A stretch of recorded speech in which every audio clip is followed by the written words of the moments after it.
살아계신 아버지 하나님 은혜를 감사합니다. 오늘 이 시간도 아버지 은혜의 보좌 앞에 나왔습니다. 십자가의 복음의 능력을 믿고 의지하고 주 앞에 나왔습니다. 주의 보혈의 능력으로 우리 영역을 덮어주시고 씻어주시고 거룩하게 하시고 약속한 성령과 불로 세례를 주시옵소서. 성령 충만함을 주시고 성령께서 우리의 영역에 주여 충만한 은혜를 부어주시고 하늘문이 열려지게 하시고 성령을 한량없이 부어주시옵소서.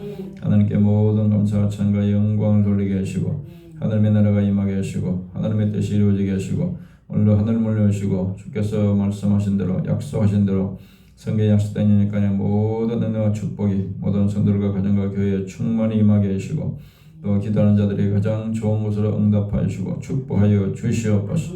모든 기도가 응답되게 하여 주시옵소서. 예수 그리스도의 이름으로 기도드립니다. 아멘. 복창하겠습니다. 기도로 세계를 변화시키라. 기도는 하나님의 일이다. 기도는 반드시 응답된다. 오늘은 26장 축복기도 두 번째.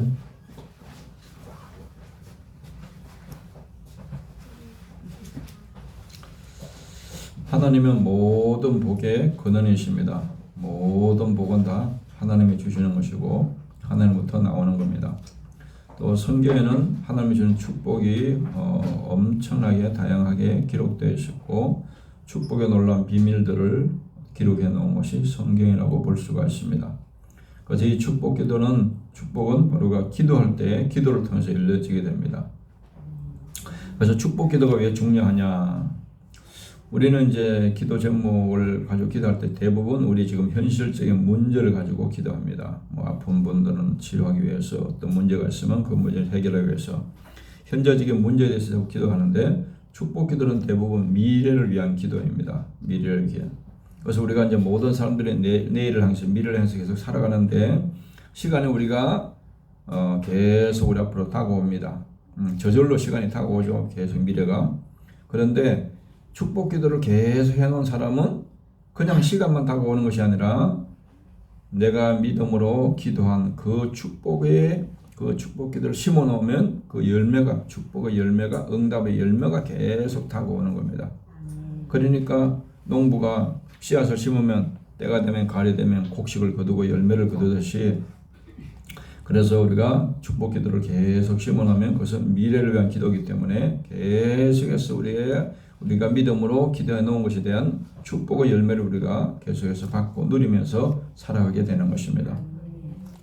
히브리서 11장 20절 21절 믿음으로 이삭은 장차 있을 일에 대하여 야곱과 에서에게 축복하였으며 믿음으로 야곱은 죽을 때에 요셉의 각 아들에게 축복하고 그 지팡이의 머리에 의지하여 경배하였으며 아멘. 그래서 믿음의 사람들은 보면 임종시에 반드시 이제 자녀들을 위해서 기도하는데 지금 이삭이 야곱과 에서에게 자기 자녀에게 축복 기도를 하죠. 그런데 이삭이 뭐라고 그러냐? 장래 있을 일에 대하여 축복했다. 장래. 그러니까 자녀들에 대해서 미래에 대해서 축복 기도를 했다는 겁니다. 그런데 놀라운 것은 그대로 이루어집니다. 이삭이 축복한 축복한 그대로 이루어지게 됩니다. 성경에 있으면 창세기 27장 33절 보면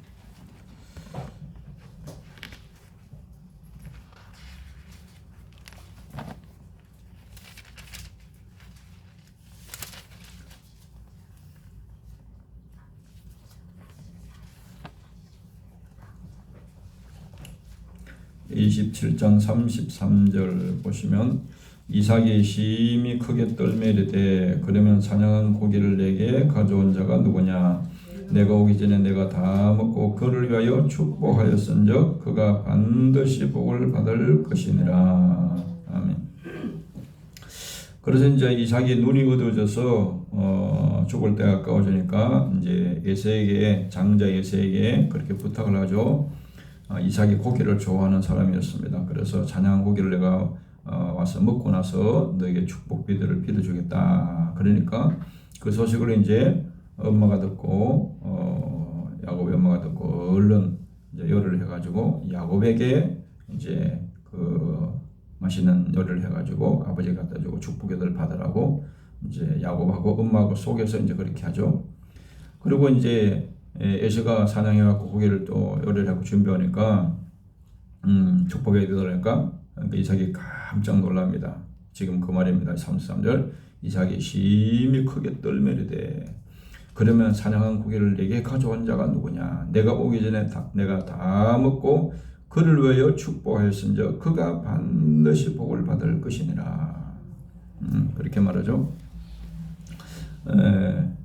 그래서 이삭 에서가 그냥 난리가 나죠. 옛날에는 또 팥죽으로 또 장작권도 팔았는데 또 이제 한 번 더 속임을 당하니까 이게 아주 큰 충격을 받고 내가 죽이겠다. 내가 죽이겠다. 그러니까 이제 부모가 이제 의논을 해가지고 이삭과 리브가 의논을 해가지고 외삼촌 집으로 이제 피신을 보내죠. 피신을. 근데 에서가 와가지고 이제 자기도 그것을 위해서 축복을 빌어달라 그러니까 한 번 축복 기도를 그렇게 유언적으로 한 그것은 축복했으면 그가 그대로 복을 받는다. 그가 그대로 복을 받는다. 그래서 이제 대부분 죽기 전에 유언과 같은 그런 기도를 한 것은 부모의 기도는 그대로 이루어진다는 겁니다. 그래서 야곱의 생에 그 축복 그대로 이루어지게 됩니다.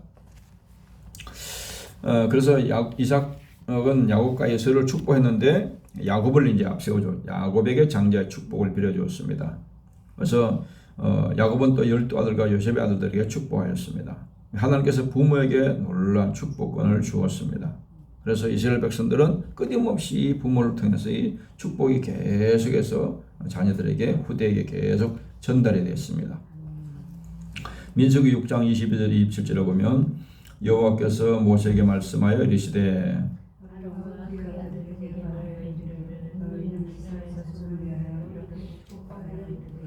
여호와는 내게 복을 주시고 너를 지키시기를 원하며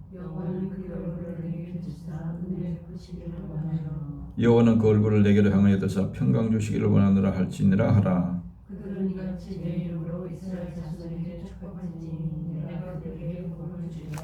아멘. 그래서 아론은 이제 제사장으로서 하나님께서 또 축복권을 주었습니다. 그래서 제사장의 가장 중요한 일이 구약에는 보면 이제 죄를 지을 때마다 짐승에 가져오면은 제사를 드리고 그들의 죄를 속죄해 주는 것. 오늘로 말하면 예배죠. 그것과 그 다음에 이 축복 기도가 굉장히 중요한 그들의 사명이었습니다. 그래서 아론이 이스라엘 자손에서 축복하면 그러면 27절에 보면 그들은 이같이 내 이름으로 하나님의 이름으로 여호와 이름으로 이스라엘 자손에게 축복할지니 내가 그들에게 복을 주리라. 하나님이 복을 주는데 그 제사장 아론이 축복하는 그대로 복을 주겠다는 거예요. 그대로. 그러니까 놀라운 축복을 제사장을 통해서 전달해 주는 겁니다. 그래서 하나님은 최초의 제사장을 아론을 세우시고 이스라엘 백성들에게 축복하라는 그런 사명을 부여해 주셨습니다. 그러니까 하나님은 자기 백성들에게 복 주시기를 그렇게 원하는 분이고 또 하나님의 자녀들이 끊임없이 서로에게 축복해 주기를 하나님은 그만큼 원한다는 겁니다. 그래서 이삭이 야곱에게 축복한 것이 야곱의 생이 어떻게 이루어졌는가 하는 것이 이제 오늘 말씀입니다. 첫 번째는 베델의 축복.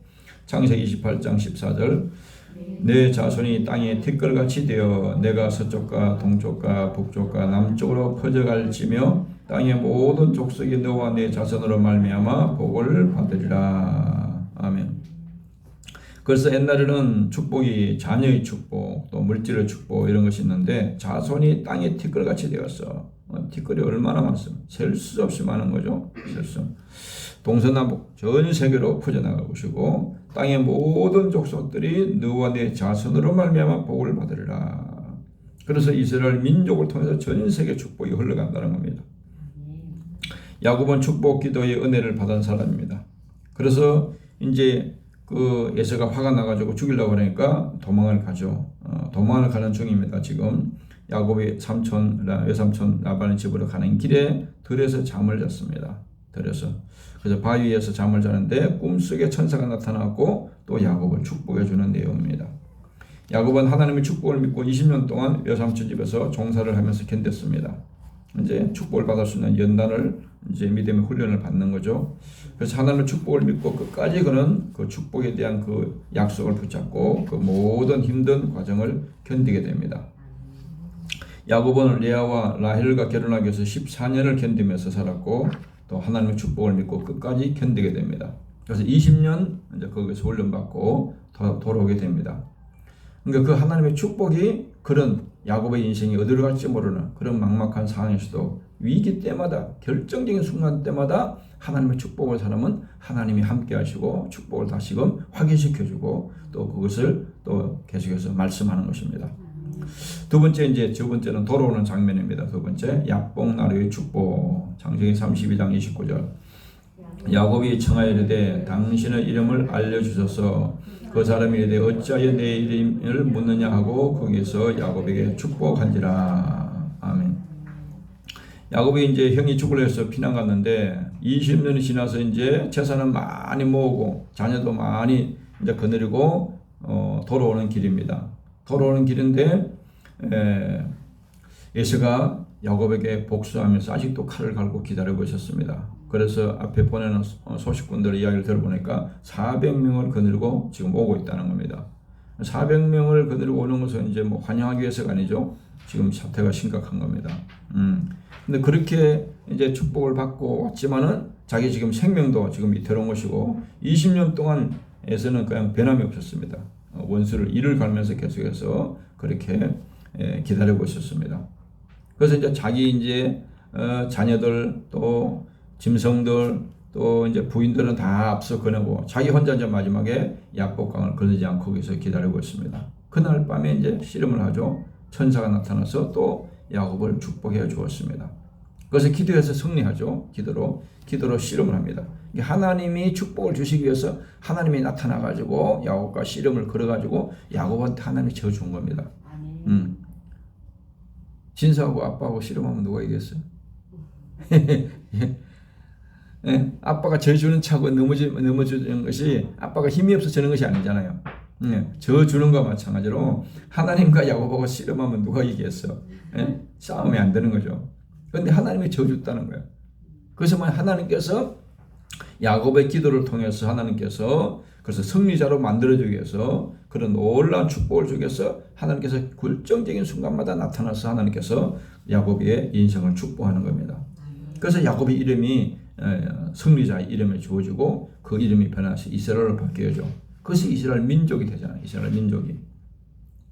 그래서 야곱은 하나님의 축복을 믿고 이제 약복강을 건너가서 그 하나님의 축복하심으로 20년 동안 변하지 않던 에서의 관계에서 이제 형제의 관계가 회복이 됩니다.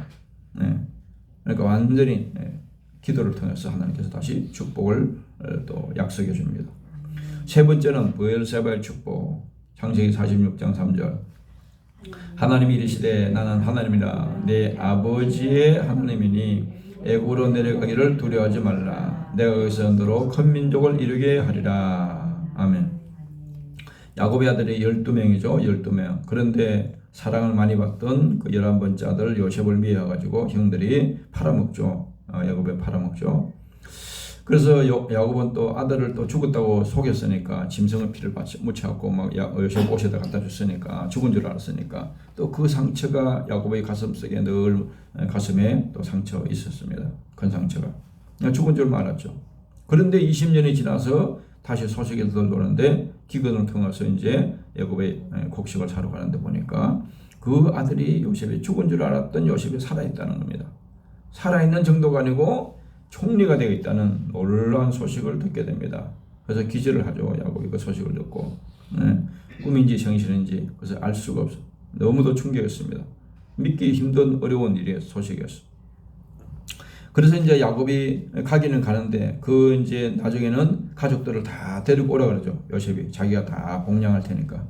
근데 내려가기는 가는데 야곱이 또 이제 야곱이 험한 인생을 많이 살았으니까 또 이게 내려가는 것이 잘 가는 건지 잘못된 길을 선택하는 것인지 그렇게 하는데 또 그때 하나님께서 브엘세바에서 나타나서 하나님의 축복을 하는데 하나님 뭐라고 하느냐. 나는 하나님이다. 그런데 내 아버지의 하나님이다.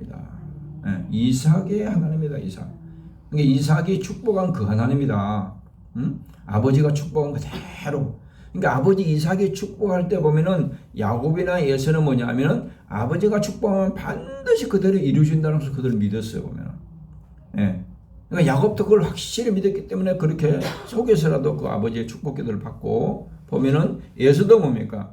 그 축복한 것을 그대로 믿었습니다. 그러니까 그 아버지의 축복 기도를 그렇게 중요하게 여긴 겁니다. 예.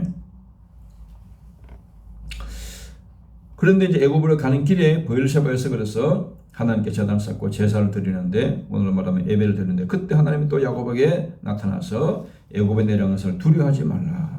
지금 야곱이 많이 두려워하고 갈등하고 있는 거죠. 그런데 두려워하지 말라. 내가 너를 거기서 큰 민족을 이루게 할 것이다. 이게 엄청난 축복을 약속한 겁니다. 이게 이제 아브라함부터 약속한 거잖아요. 아브라함부터. 내가 지시한 땅으로 가면 내가 네 자손이 천하만민이 복을 받는 그 민족을 이룰 것이다. 그 축복이 아브라함에게 약속한 축복, 이삭에게 약속한 축복, 이삭의 축복 기도를 받고 간 그 축복이 그대로 이루어지는 겁니다. 그러니까 이제 그것을 두려워하지 말라. 또 하나님께서 위로를 해주죠. 큰 약속을 해주죠. 너는 이제 한 70명이 가족이 내려가는데 대가족이지만은 돌아올 때는 그는 가족이 복을 받는 것이 아니라 큰 민족을 이루어서 돌아올 것이다. 큰 축복을 가지고 돌아올 것이다. 그렇게 하나님께서 다시 축복해 주었습니다. 그래서 야곱은 애굽으로 가는 것을 두려운 발걸음을 하나님의 축복으로 다시 또 용기를 얻고 내려가서 이제 400년 만에 돌아오지만은 그런 하나님의 약속대로 그대로 민족이 되어서 돌아오게 됩니다. 그래서 야곱은 하나님의 축복을 이삭이 축복한 그대로 그 생애에 여러 가지 연단과 고난이 있었지만 그대로 이루어졌다는. 그래서 하나님의 사람들은 하나님의 약속을 믿고 우리가 그대로 기도하면 그대로 이루어진다는 겁니다. 결론적으로 축복은 아버지가 축복했다는 그대로 야곱에게 그대로 이루어졌습니다. 그래서 하나님께서 위기 때마다 결정적인 순간마다 하나님께 나타나서 그 축복을 계속해서 확인해주고 다시 확신을 시켜줍니다. 그것이 바로 베델의 축복이고 야복나루의 축복이고 브엘셰바의 축복이었습니다. 그래서 성경은 바로 축복의 책이라고 했습니다. 수만 가지 축복이 있는데 두 가지로 보면 크게 구약에는 복원주로 보면 이제 육적인 복, 물질적인 복, 이 땅에서 받는 복. 그걸로 보면 이제 예수 잘 믿으면 구약적으로 볼 때는 이제 물질적인 복을 많이 받고 이런 세상에서 잘 되는 복을 이제 하나님 복으로 설명해 줬습니다. 창세기 26장 12절 13절에 이삭이 그 땅에서 농사에 그의 100배나 듣고 여호와께서 복을 주심으로 그 사람이 창대하고 왕성히 마침내 거부가 되었다. 그때 그 당시는 그 다른 사람들도 그렇게 농사가 잘 된 것이 아닙니다. 그때는 기근의 때예요. 그런데 이삭에게는 하나님께서 그걸 초월해서 100배나 복을 주셔가지고 마침내 거부가 되는 복을 주셨습니다. 또 한 가지 복은 신약적인 복은 예수님이 마태복음 8복에 보면 제일 먼저 뭡니까? 심령에 가는 자는 복이 있나니 천국이 저희 것이며 예수님은 복을 설명할 때 영적인 복을, 영혼의 복을, 구원복, 천국 가는 복, 이 복에 대해서 설명합니다. 그래서 이 두 가지 복이 크게 보면 성경에 나오는 모든 복은 이 땅에서 받는 물질적으로 받는 복, 이 세상에서 받는 복, 근데 그것은 일시적입니다. 이 땅에 이제 종말이 올 때는 끝나는 것이며, 근데 영적인 복은 영원한 복이기 때문에 영적인 복이 더 훨씬 더 중요한 겁니다. 에베소 1장 3절에 보면 찬송하리로다 하나님 곧 우리 주 예수 그리스도의 아버지께서 그리스도 안에서 하늘에 속한 모든 신령한 복을 우리에게 주시되. 시편 133편 3절에 보면은 하나님께서 복을 명하시나니 영생이로다. 최고의 복이 영생의 복이라는 거예요. 영생의 복. 그래서 우리는 이제 영생을 복을 받는 거고 예수 믿는 사람들은 천국 가서 영생의 복을 받는 것이고 불신자들은 지옥 가서 영원한 멸망의 심판을 받는 건데 그게 어떤 복이냐 하면은 예수 믿는 사람들은 이제 영혼과 육체가 100% 만족한 상태에서 행복한 상태에서 영원히 계속되는 것이 천국에서 받는 영생의 복이고 지옥 가서 고통당하는 불신자들은 뭐냐면 영혼과 육체가 최악의 고통 가운데서 영원히 고통받는 것이 지옥의 형벌입니다. 그래서 영생의 복이 최고의 축복이라는 거예요. 그래서 축복과 저주는 인간의 운명을 영원히 좌우하는 겁니다. 축복받은 사람은 결과는 영원한 천국을 상속받게 되고 저주받은 사람은 영원한 지옥에 들어가게 됩니다. 마태복음 25장 34절에 보면 그때 임금이 그 오른편에 있는 자들에게 이르시되 내 아버지께 복받을 자들이여 나와 창세로부터 너희를 위해 예비된 나라 천국을 상속받으라. 그래서 최고 복받아의 마지막 결론은 뭐냐면 천국의 복을 상속받는 것. 마태복음 25장 41절에 보면 또 왼편에 있는 자들에게 이르시되 저주를 받은 자들아 나를 떠나 마귀와 그 사자들을 위하여 예비된 영원한 불에 들어가라. 영원한 지옥불에 들어가라. 이게 최고의 저주란 겁니다. 그래서 인간은 복을 받아도 되고 안 받아도 되는 것이 아니라 복을 안 받으면 영원한 저주가 와서 지옥 가는 거고 진짜 복을 받은 사람만이 영원한 천국을 상속받게 되는 겁니다. 그래서 우리가 복을 사모하고 또 기도로서 우리 자녀들을 위해서, 후대들을 위해서, 공동체를 위해서, 이 민족을 위해서 기도하는 것들은 축복 기도하는 것은 우리에게 최고의 우리의 중요한 사명 중에 하나다 이렇게 볼 수가 있습니다. 기도하겠습니다. 주님 감사합니다. 하나님께서 우리에게 아버지 복 주시기를 원하시는 하나님께서 우리에게 축복권의 권세를 주시고 또 부모로서 제사장으로서 하나님께서 우리에게 모든 사람을 축복하라고 축복권을 주셨습니다. 그 축복이 우리의 미래를 가장 복되게 만드는 가장 미래에 대한 좋은 투자라고 성경은 분명하게 말씀하고 있습니다. 심은 대로 거두게 하시는 주님께서 우리가 많은 사람들을 축복할 때 다른 사람들도 복되게 하시고 또 우리에게도 풍성한 축복이 임하게 하여 주시옵소서. 예수 그리스도의 이름으로 기도드립니다. 아멘.